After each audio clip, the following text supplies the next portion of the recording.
Hey everyone, so I'm going to go over the review sheet for your test on Friday. So this says, which of the following situations qualifies as an observational study?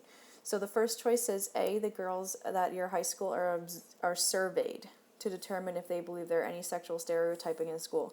This is clearly a survey, so that is not an observational study. 2 flower plots are planted with the same type of seed. One is given 0.2 cups of water and the other is given 0.5. At the end of the month, the growth of each seed is observed and measured. Now, don't be fooled by the word observed. This is clearly an experiment because if you can read, there's a treatment and you're trying to see what's going to happen at the end of each month. So this is an experiment. So it's not an observational study. A team of researchers records the number of types of cars that pass a specific intersection. All they're doing in this is recording the number of types of cars. This is an observational study. They are trying to see what types of cars are going through the intersections and writing it down. They're not telling anyone what types of cars should go in the intersection. They're not trying to manipulate the study at all.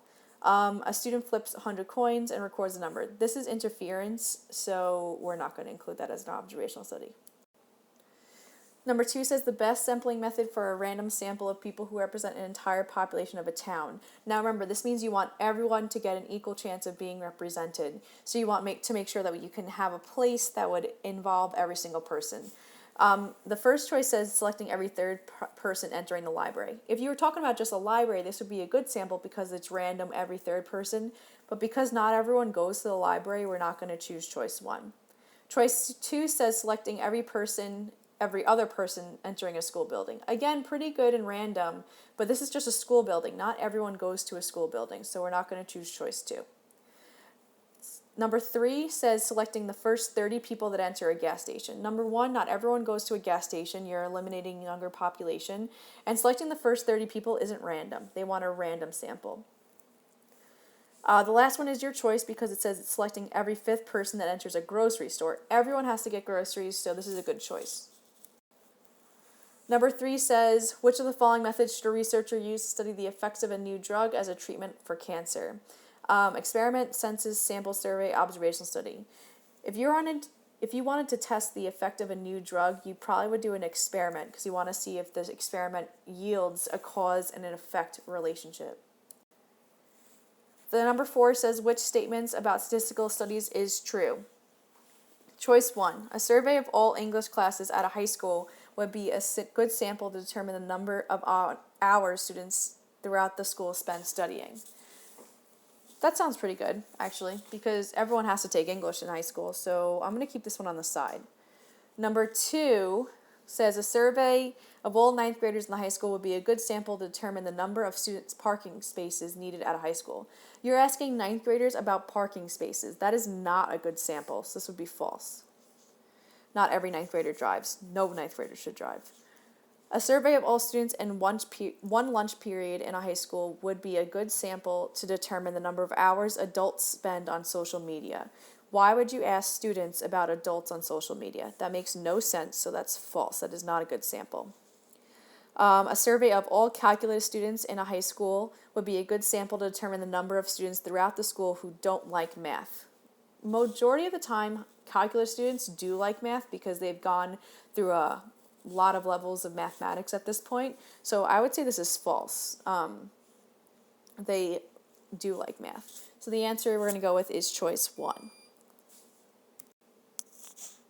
Number 5 says find the roots of the equation in simplest a plus bi form. Now, once I see that a plus bi form, I know I'm going to be using our quadratic formula.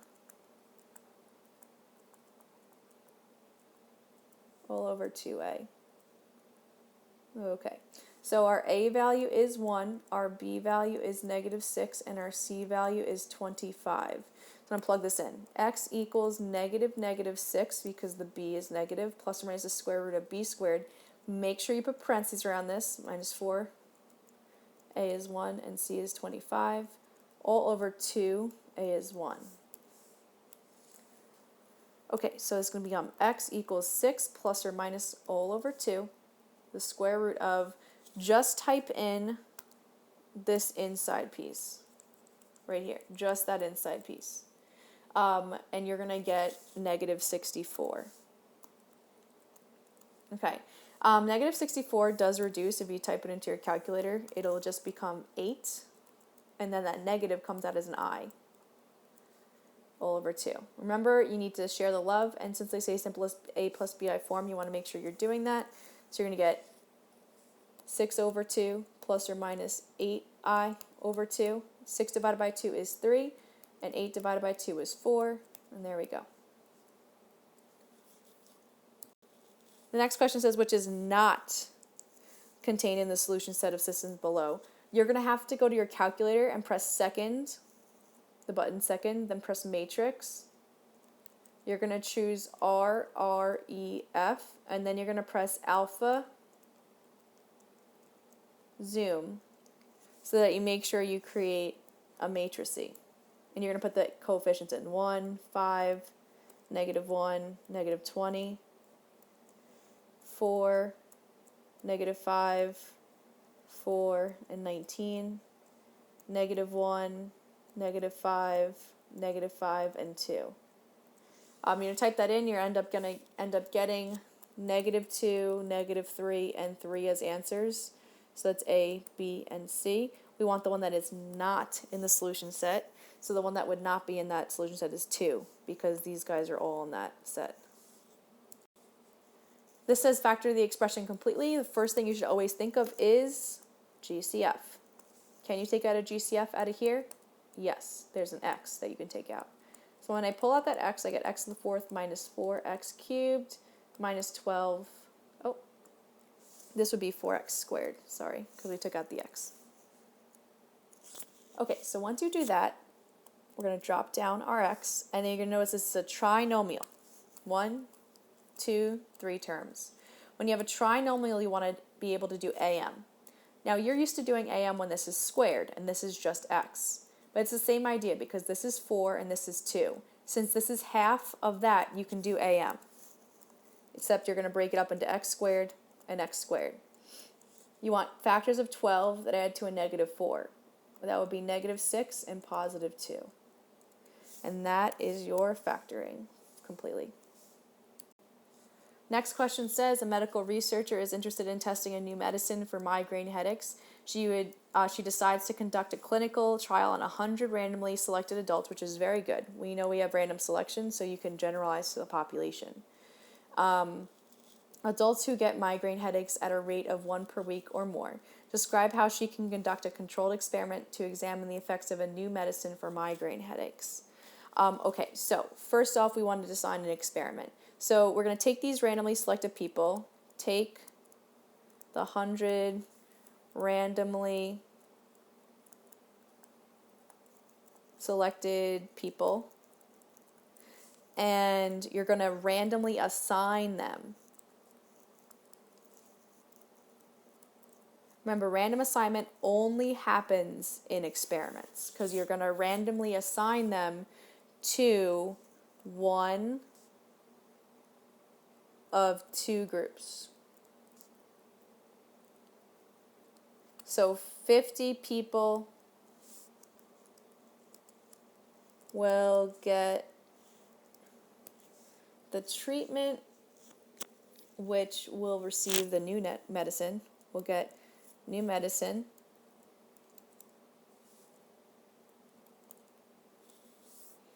And 50 will not, which that is called a placebo. It's a fake medicine with no medicine inside it at all, so it's not going to really affect them at all. And then at the end, you can analyze cause and effect. Number 9 says, Cheap and Fast Gas Station is conducting a consumer satisfaction survey. Which method is which method of collecting data would most likely lead to a biased sample? So remember, bias means that you're not going to get everyone represented in the population in your sample. So you want to look for something that's not going to be a good representation of the group of people. So the first one says, interviewing every 5th customer to come to a gas station. That's actually a pretty good sample, because everyone needs to get gas for their car. So you're going to get a good spread out representative sample. Interviewing customers chosen at random by computer at the checkout. This is also a very good one, because it's completely random. You're putting names into the computer, and it's going to randomly give you the names you want. So no one has any bias of being picked over the other person. Number 3, interviewing customers who call an 800 number posted on the customer's receipts. This, I'm going to put a little dash next to that because that kind of seems biased. Not everyone is going to call in to give them a satisfaction survey, and not everyone's going to want to. Remember, this is called voluntary response. They have to volunteer to respond. This is not a good. It's not a good way to get a sample of people. You might get people who actually really like the gas station, or just people who really hate the gas station, and that's probably what would happen, because if they don't like the gas station, they're going to call with complaints. The 4th one says interviewing every customer who comes into the gas station on a day of the week chosen at random out of a hat. This is very random. Not one person is going to get chosen over the other, so we're going to go with choice 3. This question says which expression is equivalent to this, so I'm going to do box method because we got a binomial. Remember box method? Haven't done that in a while. Do not do this. Don't do that, please. That's not right. No. Don't do that. Okay, so I'm going to multiply 9k squared, negative 6ki, negative 6ki, and then 4i squared. Okay, these guys here will combine because they're the same term. So we get 9k squared minus 12ki, and then plus 4i squared.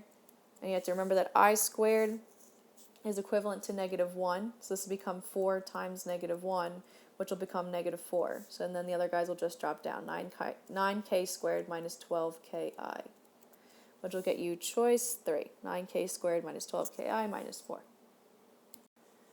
All right, so it's given this, what is the value of the rational exponent after you multiply the two terms? Well, rational exponent means you're going to need to do power over root. So the power is 1 here, and the root is 4, and the power is 1 there, and the root is 2.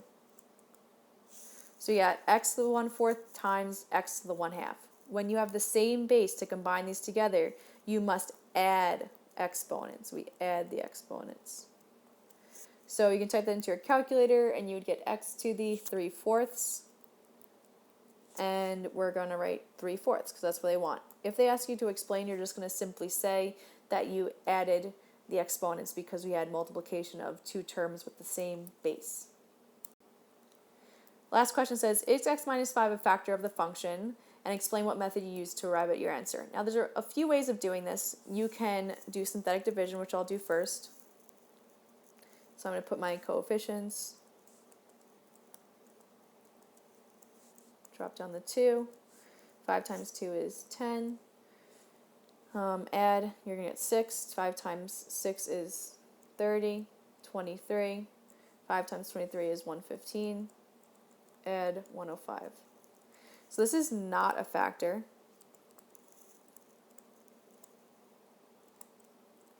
Because when we use synthetic division, we did not get a remainder of 0. Now you could also use the remainder theorem, and you would take x minus 5, set it equal to 0, you get x equals 5. What you would do is plug that into the f of x, f of 5. And you get 2. I'm just going to plug this all into the x values that were given in that equation from the beginning.